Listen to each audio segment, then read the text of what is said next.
Hello అండి. ఈ సమ్మర్లో కూల్గా ఐస్ క్రీమ్ చేసుకొని తింటే సూపర్గా ఉంటుంది కదా. సో అది ఎంత ఈజీగా ఎలా ప్రిపేర్ చేసుకోవాలో ఇప్పుడు చూస్తాం.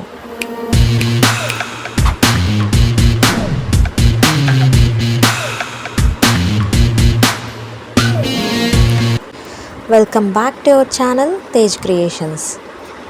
ఇవాళ మన వీడియోలో ఐస్ క్రీమ్ని ఇంట్లోనే ఎంత పర్ఫెక్ట్గా చేసుకోవచ్చో తెలుసుకుందాం. సో స్టవ్ ఆన్ చేసి దాని మీద ఒక మందపాటి గిన్నె పెట్టుకోండి. అందులో ఒక హాఫ్ లీటర్ వరకు మిల్క్ తీసుకోండి. మేము ఇక్కడ గేదె పాలు యూజ్ చేసాం, ఫుల్ ఫ్యాట్ మిల్క్. అంటే ఫుల్గా ఫ్యాట్ ఎక్కువగానే ఉంటుంది కదా గేదె పాలలో.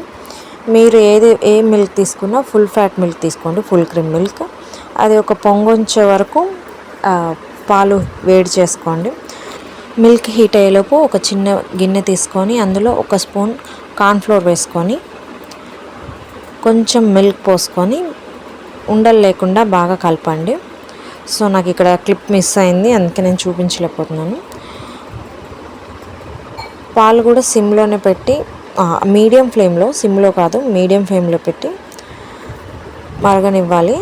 అండ్ ఇదిగోండి కొంచెంగా పాలు పోసుకొని కలుపుకోండి. ఆ పాలు చల్లవైనా కాచి చల్లార్చినవి అయినా డైరెక్ట్ అయినా ఏం పర్లేదు. జస్ట్ కార్న్ఫ్లోర్ కలుపుకోవడానికి మనకు ఆ మిల్క్ అవసరం. అండ్ కార్న్ఫ్లోర్ డైరెక్ట్గా వేయకూడదండి, ఉండలు కట్టేస్తుంది. సో అందుకే ముందే మిల్క్ తీసుకొని అందులో మనం కలిపి పెట్టుకోవాలి. ఇది పాలు మంచిగా కాగుతున్నాయి, ఒక పొంగు వస్తుంది కదా. ఇప్పుడు ఇందులో ఒక 2 స్పూన్స్ మిల్క్ పౌడర్ యాడ్ చేస్తున్నాను. నేను విడిగానే మిల్క్ పౌడర్ ప్యాకెట్ తెచ్చానండి. ఒక 10 రూపీస్ ప్యాకెట్స్ ఉంటాయి కదా, అందులో ఒక ప్యాకెట్ యాడ్ చేస్తున్నా. ఒక్క ప్యాకెట్ అరౌండ్ నాకు 3 స్పూన్స్ వచ్చినాయండి. సో అదైతే మనకి సరిపోతుంది పర్ఫెక్ట్గా. 3 స్పూన్స్ యాడ్ చేసుకుంటున్నాను. మిల్క్ పౌడర్ అనేది కంపల్సరీ అండి ఐస్ క్రీమ్కి. అండ్ ఇందులో ఇంకొక చిన్న టిప్ కూడా ఉంది, మీరు వీడియో మొత్తం స్కిప్ చేయకుండా చూడండి. అండ్ కొత్తగా మన ఛానల్ ఎవరైనా చూస్తే ప్లీజ్ సబ్స్క్రైబ్ చేసుకోండి మరిన్ని వీడియోస్ కోసం. అండ్ ఈ మిల్క్ పౌడర్ 3 స్పూన్స్ యాడ్ చేసిన తర్వాత అలాగే 2 స్పూన్స్ షుగర్ యాడ్ చేసుకుంటున్నాను. ఇంకొంచెం షుగర్ స్వీట్ తినేవాళ్ళు ఇంకొంచెం యాడ్ చేసుకోవచ్చు. అండ్ మీరు ఇక్కడ టేస్ట్ చూసుకోవచ్చండి, షుగర్ సరిపోయిందో లేదో. కలిపేసిన తర్వాత షుగర్ కరిగిన తర్వాత టేస్ట్ చూస్తే మనకు అర్థమైపోతుంది. తక్కువగా అనిపిస్తే మళ్ళీ కొంచెం షుగర్ యాడ్ చేసుకోవచ్చు, నో ప్రాబ్లం. ఇంతే వేయాలి అన్నదేం లేదు, మన టేస్ట్కి తగ్గట్టు షుగర్ యాడ్ చేసుకోవచ్చు. సో ఇది బాగా కలుపుతూనే ఉండాలండి, పాలు మీగడ కట్టకుండా. అండ్ ఇలా కలిపేసి మొత్తం షుగర్ కరిగిపోయిన తర్వాత ఇందులో మనం కలిపి పెట్టుకున్న కార్న్ఫ్లోర్ మిశ్రమాన్ని యాడ్ చేసుకోవాలి. కార్న్ఫ్లోర్ యాడ్ చేశాక కంపల్సరీ కలుపుతూనే ఉండాలండి. చూడండి వెంటనే థిక్నెస్ వచ్చేస్తుంది.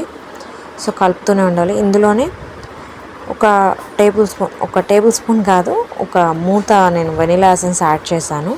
వెనిలా ఎసెన్స్ మస్ట్ అండి. వెనిలా ఎసెన్స్ యాడ్ చేయకపోతే మిల్క్ ఐస్ క్రీమ్ అనేది మనకి టేస్ట్ బాగోదు, తినలేం కూడా. కంపల్సరీ ఫ్లేవర్ ఉండాలి కదా. అండ్ ఇలాచీ వద్దండి, ఇలాచీని స్కిప్ చేయండి, వెనిలా ఎసెన్సే యాడ్ చేసుకోండి. మన ఫ్లేవర్కి మన టేస్ట్కి తగ్గట్టు వెనిలా ఎసెన్స్ యాడ్ చేసుకోండి. అండ్ ఇట్లా కార్న్ఫ్లోర్ వేసాక చూడండి మనకి పాలు అనేవి చిక్కబడుతూ ఉన్నాయి. అండ్ ఇంకొంచెం కన్సిస్టెన్సీ అనేది దగ్గర పడ్డాక మనము స్టవ్ ఆఫ్ చేసుకోవచ్చు.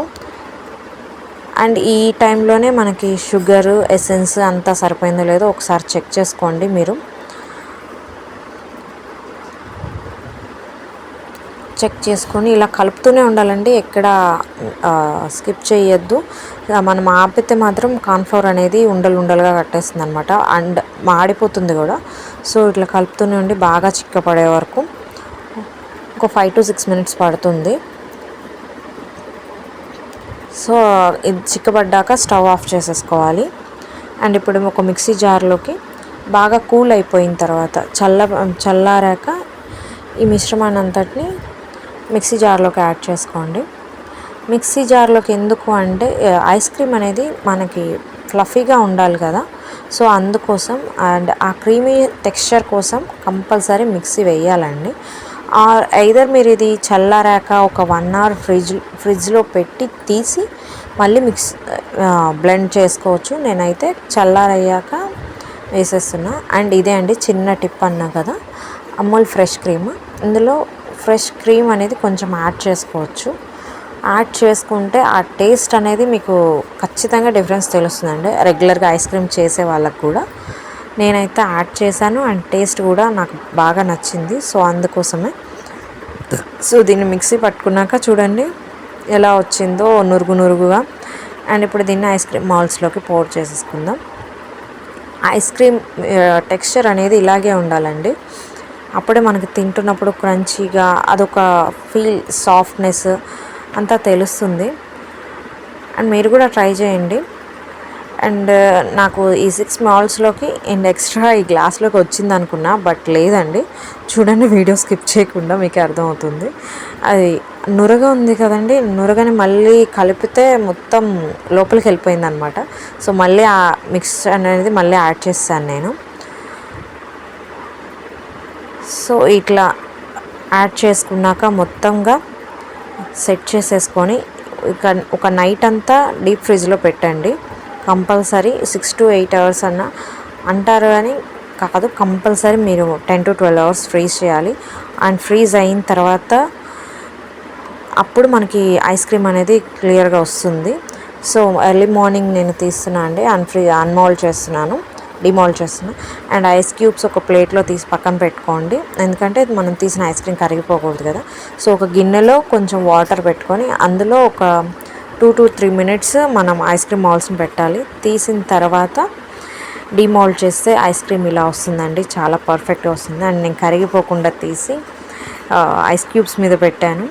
అది డిమోల్డ్ చేసిన వీడియో క్లిప్ అనేది మిస్ అయిందండి. సో అందుకే నాకు డైరెక్ట్గా చూపిస్తున్నాను. అండ్ ఇదే ఐస్ క్రీమ్ని పిల్లల కోసం ఇట్లా మనం చాక్లెట్ని మెల్ట్ చేసి దాని మీద ఇట్లా దాన్ని కోట్ చేసిస్తే చాక్లెట్ ఐస్ క్రీమ్గా కూడా తినేస్తారు. చాలా ట్రస్ట్ మీ, చాలా బాగుంది టేస్ట్. నేను ట్రై చేసే మీకు చెప్తున్నానండి. మా అబ్బాయి అయితే చాలా ఇష్టంగా తిన్నాడు అండ్ మా ఫ్యామిలీ మెంబర్స్ కూడా చాలా ఇష్టంగా తిన్నారు. సో మీరు కూడా ట్రై చేయండి అండ్ కమెంట్ చేయండి.